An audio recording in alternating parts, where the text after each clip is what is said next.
You know, one of the things that we deal with up here is a lot of different types of forage in Michigan, and seasonal forage is what the bass really focus on.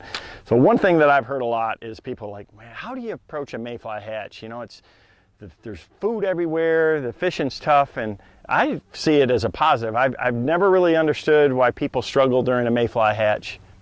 You know, you gotta think about what's happening under the water and how the bass are utilizing it themselves to not only feed on the mayflies but also the other fish that are feeding on it. So you know, mayfly hatches out of the bottom. You know, it comes from a wiggler. That wiggler, they come up through the water column, get to the surface, they sit there for a few minutes on the top while their wings dry, and then they fly off, and then they end up in a willow tree along the shore, and that's another thing to really think about. But when mayflies are actually hatching, I mean, it is on. The bass are, you know, targeting them. They're really going after them.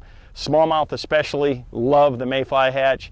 And if you can see where they're at, or around an area where those flies are hatching, and see any surface activity, slight dimpling into the water, that's where I want to fish. The best baits are baits that fish the middle of the water column and imitate those larvae as they come up. So swimming a pumpkin colored grub or a small tiny swim bait is a great choice during a fly hatch. If you can actually see fish targeting the top, I mean, you can catch them on a popper real well, you can catch them on, you know, other top waters, but my favorite bait by far is to use something that mimics that wiggler as he's coming to the top for it to come up in the water column. Those fish are swimming around looking for it, and something that's the same color, that kind of brown pumpkin color, makes a big difference.